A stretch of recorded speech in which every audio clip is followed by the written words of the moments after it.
Okay అమ్మా, అందరికీ నమస్కారం.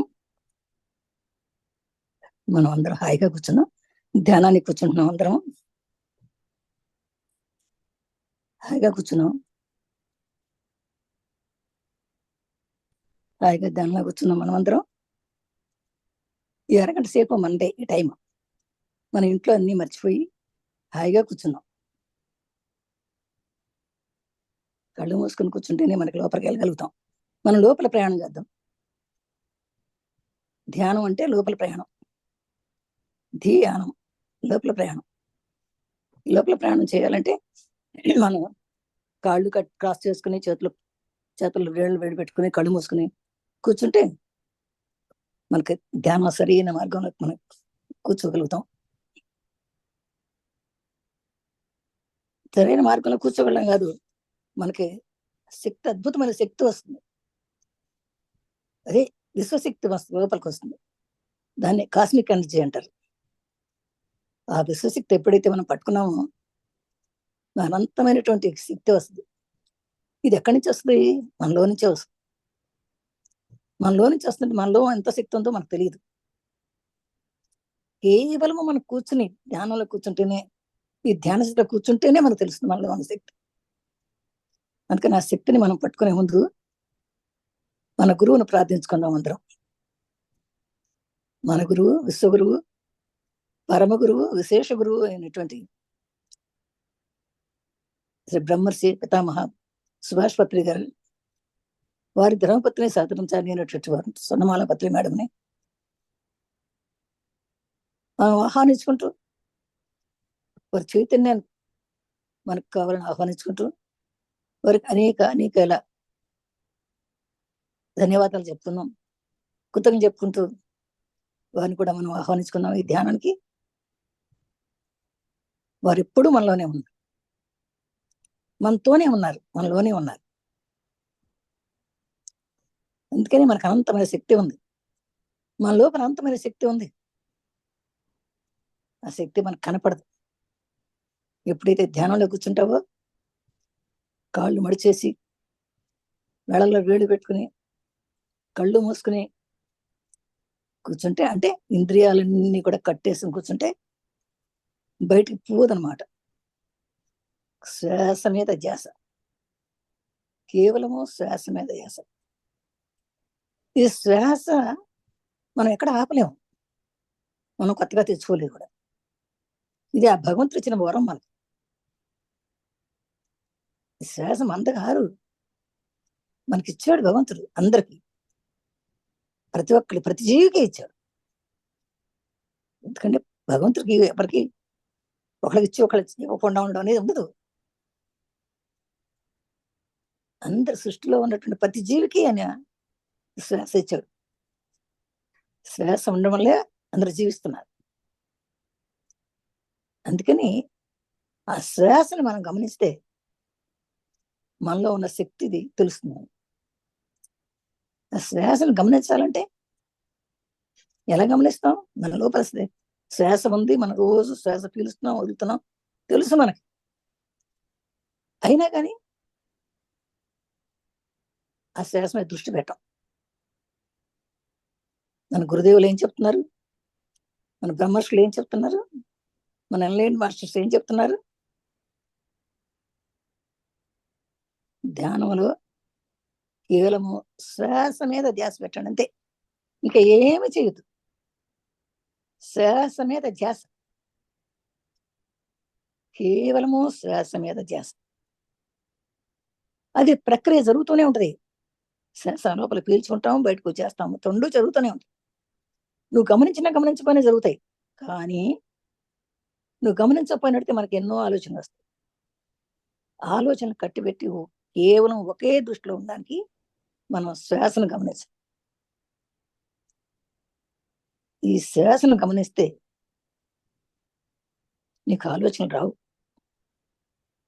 లేకపోతే నీ మనసు అనేక విధాలు వెళ్ళిపోతూ ఉంటుంది, ఇటు అటు పరిగెలుస్తూ ఉంటుంది. మనసు ఉంటే చూసారా, కోతి మనసు. కోతి ఒక చోట కూర్చోదు, ఈ చెట్టు నుంచి ఆ చెట్టుకు, ఆ చెట్టు నుంచి ఆ చెట్టుకి తొలుగుతూనే ఉంటుంది. అలాగే ఉంటుంది మనం. ఆ మనసును మనం కంట్రోల్ చేయాలి అంటే కాళ్ళు కట్టేసేయాలి, చేతులు కట్టేసుకోవాలి, కళ్ళు మూసేసుకోవాలి. అప్పుడు మనకు శ్వాస కనపడుతుంది, వినపడుతుంది. నా శ్వాస, గాలి వదలటం, తీసుకోవడం. ఈ గాలి పీల్చటము, వదలటము, తీసుకునే ప్రక్రియని గమనిస్తూ ఉంటే, ఇప్పుడు మనం గాలి తీసుకుంటున్నాము, బట్ట నిండా గాలి తీసుకుంటున్నాము, మళ్ళీ పూర్తిగా వదిలేస్తున్నాము, పూర్తిగా వదిలేస్తున్నాము, బట్ట నిండా గాలి తీసుకుంటున్నాము. నా ఆత్మజ్ఞానానికి కావాల్సినటువంటి ప్రతి విషయము నేను గ్రహిస్తున్నాను. వదిలేటప్పుడు నాకు ఆత్మజ్ఞానం పనికిరాని ప్రతి విషయాన్ని నేను వదిలేస్తున్నాను, నేను బయటకు వదిలేస్తున్నాను. ఇది మాత్రమే అనుకోవాలి. అనుకుని ఆ శ్వాసను గమనిస్తూ ఉంటే వెళ్ళే శ్వాస, వచ్చే శ్వాస, శ్వాసధార, ధ్యాసధార ఒక్కటే మనం గమనించాలి, ఇంకా వేరే ఏమీ అవసరం లేదు. ఇది ఎప్పుడు సాధ్యం మనకి? కేవలం కళ్ళు మూసుకున్నప్పుడే సాధ్యం. చేతులు కాళ్ళు కట్టేసుకున్నప్పుడు మాత్రమే. కాళ్ళు కట్టేస్తే 10%, చేతులు కట్టేసి 10%, కళ్ళు కట్టేస్తే 80% అటు. కాస్మిక్ ఎనర్జీ వస్తుంది మనకి. ఎక్కడి నుంచి వస్తుంది కాస్మిక్ ఎనర్జీ? విశ్వంలో ఉన్న ఎనర్జీ అంతా కాస్మిక్ ఎనర్జీ అండి. ఆ విశ్వం ఎనర్జీ అంతా నీ లోపలికి వచ్చేస్తుంది. నీ లోపల అంత శక్తి ఉంది, తీసుకోగల శక్తి నీకు ఉంది. కానీ మనం బిచ్చగాళ్ళం వల్లే తీసుకోవట్లే. ఎక్కడుందో వెతుకుతున్నాం. ఇంకా అక్కడికి వెళ్తే వస్తుంది, ఇక్కడికి వెళ్తే వస్తుంది, వాళ్ళు చెప్తే వింటాం, వాళ్ళు చెప్తే ఆ గురు కావాలి, ఈ గురు, పరుగులెత్తున్నాం. నీకు తపన ఉండాలి, తెలుసుకోవాలని తపన ఉండాలి, కానీ పరుగులెత్తక్కర్లే. నీ ఇంట్లో నువ్వు కూర్చుని, నీ స్థానంలో నువ్వు కూర్చుని నువ్వు ధ్యానం చెయ్యి, శ్వాసధార గమనించు, కేవలము శ్వాసధార గమనించు. శ్వాసధార, ధ్యాసధార, ఇంకా ఏమి రెండు ఆలోచన లేదు. కేవలము శ్వాస, ధ్యాస, శ్వాస, ధ్యాస. ఆ విధంగా ఎప్పుడైతే నువ్వు కూర్చుంటావో ఆ రెండు కళ్ళ కొనిగుడ్లు ఒక్కచోట చేర్చేసి ఆ భ్రూమధ్యంలో దృష్టి పెట్టండి. ఆ భ్రూమధ్యంలో అంటే మనం బొట్టు పెట్టుకునే చోట అది ఆజ్ఞా చక్రం ఉంటుంది. హాయిగా అక్కడే దృష్టి పెట్టండి, ఇంకా అటు ఇటు తిరపకండి తలకాయ. కేవలము ఆజ్ఞాచక్రం మీద నిలపండి. మీ ఆజ్ఞాచక్రం దగ్గర ఉన్న మూడో కన్ను ఓపెన్ అవుతుంది, కాంతి వస్తుంది, తెల్లని కాంతి వస్తుంది.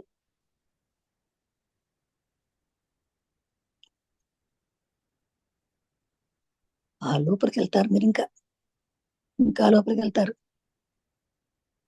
ఇంకా లోపలికి వెళ్ళి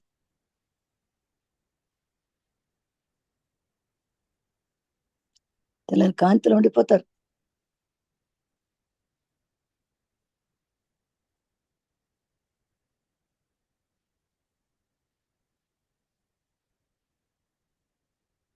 హాయిగా ఉన్నాం, హాయిగా కూర్చున్నాం.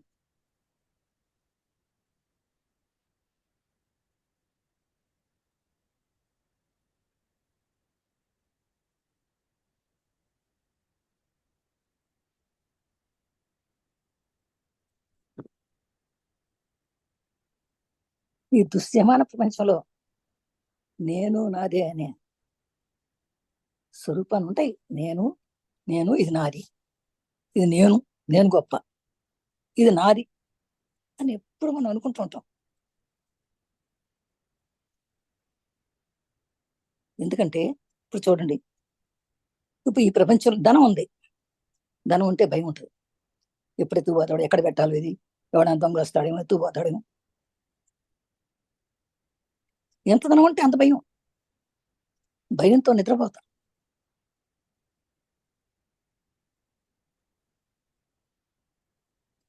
నేను అనేది ఎక్కడైతే ఉంటుందో, నాది అనేది ఎక్కడైతే ఉంటుందో అక్కడ భయం ఖచ్చితంగా ఉంటుంది.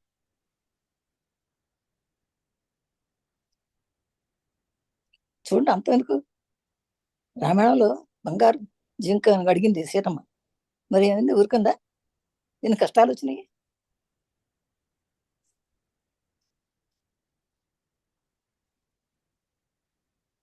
కానీ నువ్వు అక్కడ ఎంత బంగారం ఉన్నా, ఎంత ధనం ఉన్నా, ఆ పరమాత్ముడు ఇచ్చింది ఇది, ఆ పరమాత్ముడు చూసుకుంటాడు. నేను కూర్చోండి, అది ఎవరు పట్టుకెళ్ళరు, ఎవరు ముట్టుకోరు.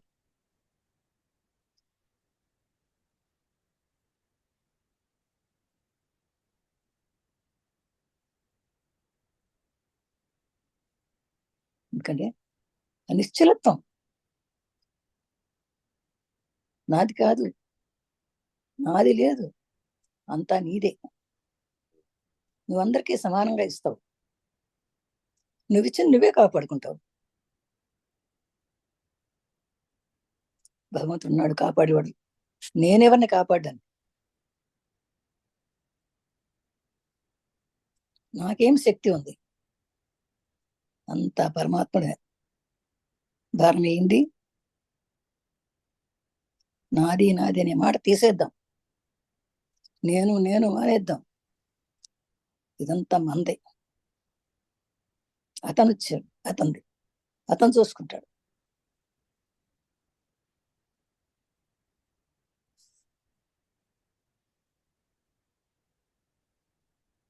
ప్రతి వస్తువుని, ప్రపంచంలో ఉన్న ప్రతి వస్తువు భగవంతుడిగానే చూసుకోవాలి. అన్ని భగవంతుడికి సంబంధించినవే. మనకేకుండా మనం వచ్చామంటే ఇచ్చాము, వచ్చినప్పుడు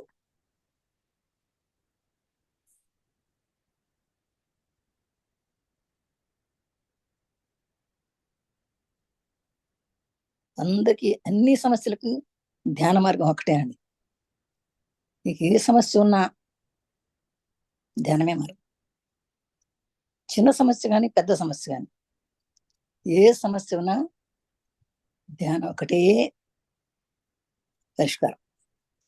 సమస్య పరిష్కారం ధ్యానం ఒకటే.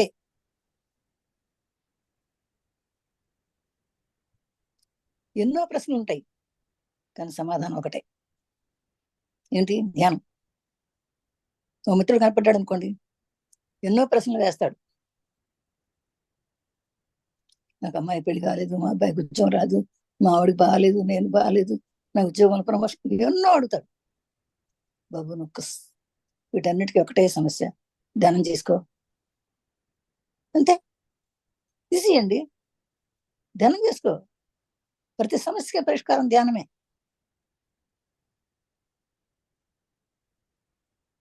ఇది నిజం.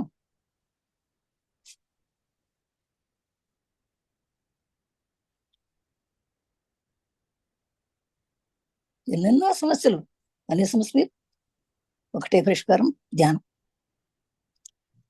బలహీనలు ఎంతమంది ఉంటారు? బలం పుంజుకునే మార్గం ఒకటే. సంశయాలు ఎన్నెన్నో ఉంటాయి, నివృత్తి చెందే మార్గం ఒకటే. కొన్ని భిన్న భిన్న దృక్పథాలు ఉండొచ్చు, వ్యత్యాసాలు ఉండొచ్చు, ఏకీకరణ మాత్రం ఒకటే. దుఃఖాలు ఎన్నెన్నో ఉండొచ్చు కానీ దుఃఖ నివారణ ఒకటే, అదే ధ్యానం.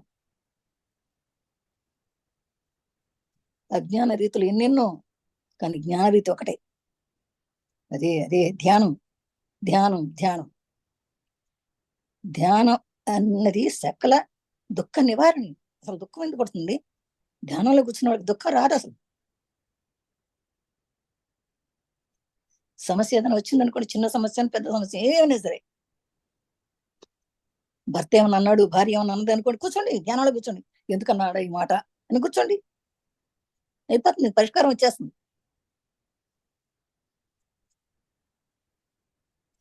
దుఃఖం అనేది ఉండదు, దుఃఖ నివారణ ధ్యానం.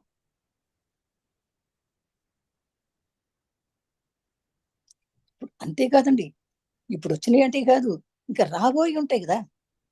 రాబోయేటటువంటి శరీర రోగాలు కానీ, రాబోయేటువంటి మానసిక రోగాలు కానీ ఇక రాకుండా చేసేది కూడా ధ్యానం. ఇప్పుడు ధ్యానం చేస్తే మీకు వచ్చి ఇప్పుడు రావు, కర్మలు లగ్నమైపోతాయి. కర్మలే కదా మనకు వచ్చేది రోగాలు. ఇప్పుడు ఇప్పుడు కర్మలు తగ్గడం, ఎందుకంటే ధ్యానం చేస్తే జ్ఞానం వస్తుంది కదా. జ్ఞానం వస్తే కర్మ దగ్ధం అయిపోతుంది. ఇంకెందుకు వస్తాయి? శరీర రోగాలు రావు, మానసిక రోగాలు రావు. అందుకని ధ్యానం అనేది సకల దుఃఖహారిణి. అసలు అన్ని దుఃఖాలను తీసేస్తుంది. వర్తమానంలో ఉన్న శారీరక రోగాల్ని, మానసిక రోగాల్ని నుంచి ప్రసాదించేది ధ్యానమే. అందుకనే ధ్యానం అనేది సకల భోగాలని. సకల భోగాలంటే మనకు అన్ని ఏర్పాట్లు వస్తాయి. డబ్బులేంటి, నగలేంటి, చీరలేంటి, కార్లేంటి, అన్నీ వచ్చేస్తాయి.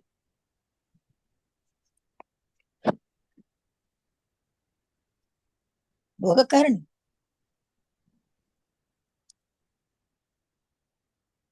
అన్ని భోగాల పరంపర.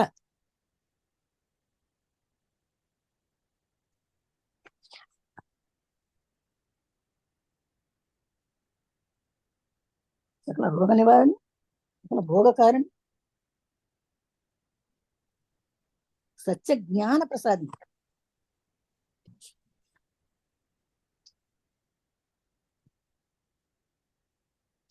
ఏ జ్ఞానం కావాలని ఆ ధ్యానం వస్తుంది. మీరు అనుకుంటారు, అబ్బో నేనేం చదువుకోలేదు, నాకేమి రాదని. ధ్యానానికి కూర్చొని వచ్చేస్తుంది. ఎంతో మంది ప్రైమరీ స్కూల్ కూడా చదివినటువంటి వాళ్ళు మాస్టర్స్ అయి పుస్తకాలు రాశారండి ధ్యానంలోకి వచ్చి. ఆశ్చర్యం వేసిన వాడు చెప్తుంటే మాటలు.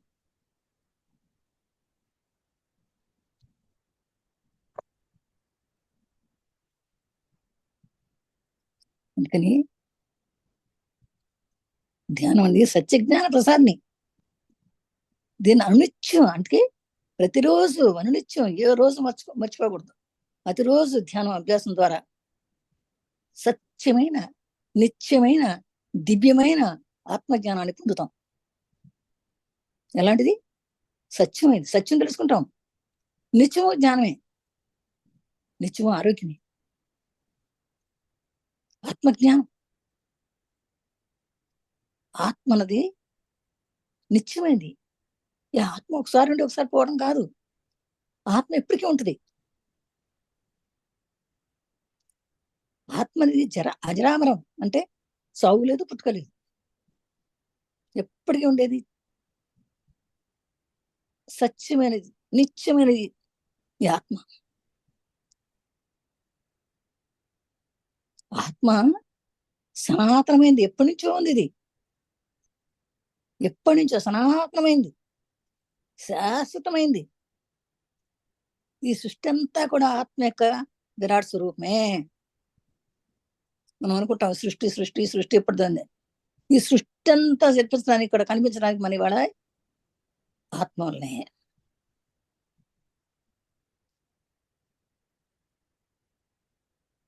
మమాత్మ సర్వభూతాత్మ.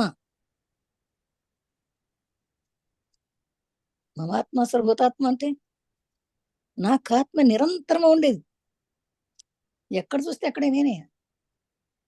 ఈ ఆత్మ ఎక్కడుంది, ఇక్కడ లేదు, అక్కడ ఉంది అని అంటానికి లేదు. మమాత్మ సర్వభూతాత్మ ఎక్కడంటే అక్కడే ఉంది, నిరంతరంగా ఉండేది. అందుకని ఈ ధ్యానం అనేది ప్రతిరోజు ఒక్కరోజు కూడా మానేయకూడదండి. ప్రతిరోజు దీన్ని ధ్యానం చేసుకోవాలి. సెలవు పెట్టకూడదు. ఇవాళ ఆదివారం అని సెలవు పెట్టకూడదు. వాళ్ళ చుట్టాలు వచ్చారని సెలవు పెట్టకూడదు. ఇవాళ మాకెవరికి ఇంట్లో ఎవరికి బాగాలేదని సెలవు పెట్టకూడదు. ఇంకెక్కువ ధ్యానం చేయాలి. నీకు కుదరదండి, నా ఇంట్లో ఎవరు చుట్టాలు వస్తారు, నేను వంట చేయాలండి అంటే తప్పమ్మ. అది వచ్చిన వాళ్ళు కూడా కూర్చోబెట్టండి ధ్యానానికి. అయిన కుంటి సాకులు.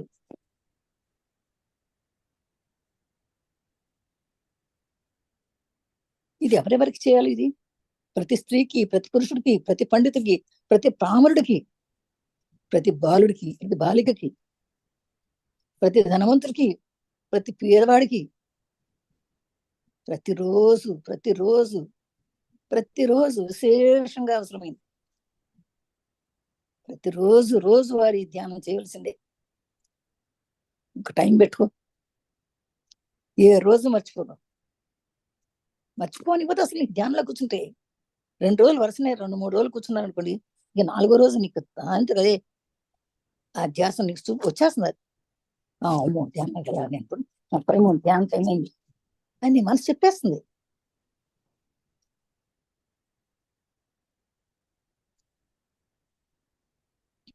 ధ్యానం ఒకటే శరణం.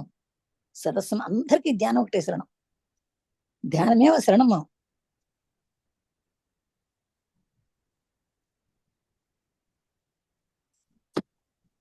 హాయిగా కూర్చున్నాం, ఎవ్వరు కళ్ళు తెరవద్దు.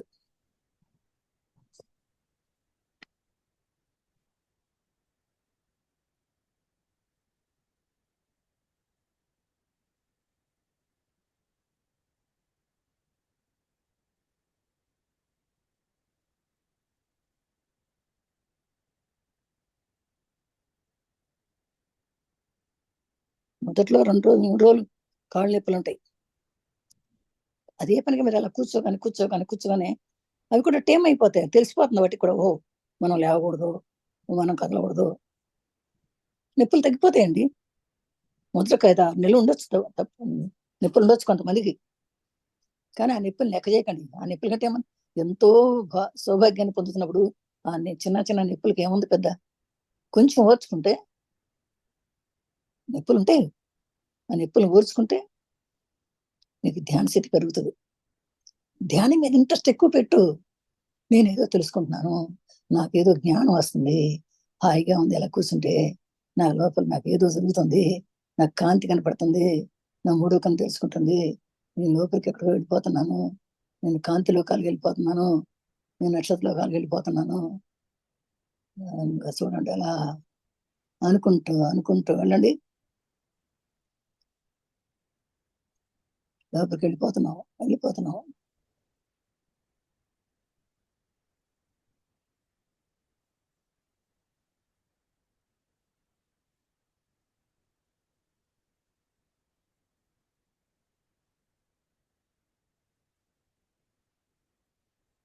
ఏమాత్రం కళ్ళు తెరవద్దు.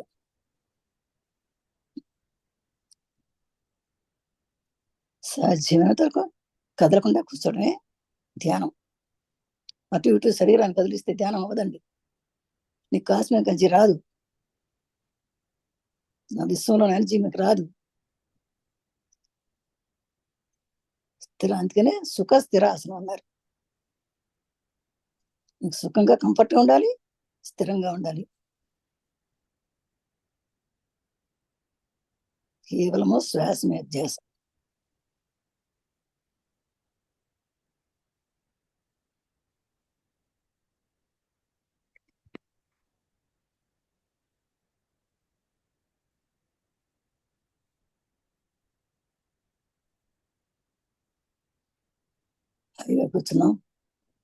హాయిగా కూర్చున్నాం. చక్కగా మనకి ఆలోచించుకోండి. మన మూలాధార దగ్గర నుంచి, మూలాధార చక్రం నుంచి, మూలాధారం, స్వాదిష్టానం, మణిపూర, అనాహత, విశుద్ధి, ఆజ్ఞ, సహస్రార, అలా ఒకదాని తర్వాత మెల్లగా యాక్టివేట్ చేసుకుంటూ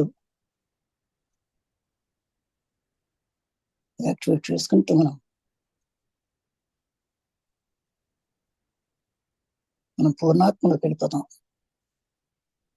అప్పుడే మనం నేను మానవుడు కాదు మాధవుడిని అని తెలుసుకుంటాం.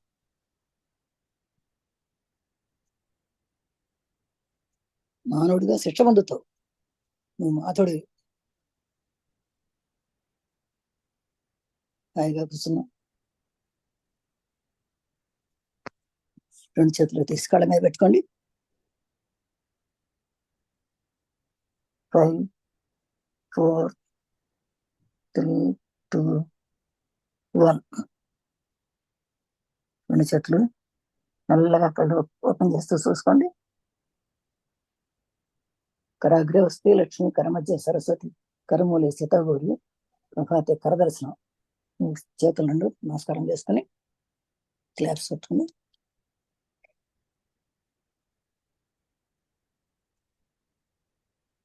ధన్యవాదాలండి. అందరికీ ధన్యవాదాలు.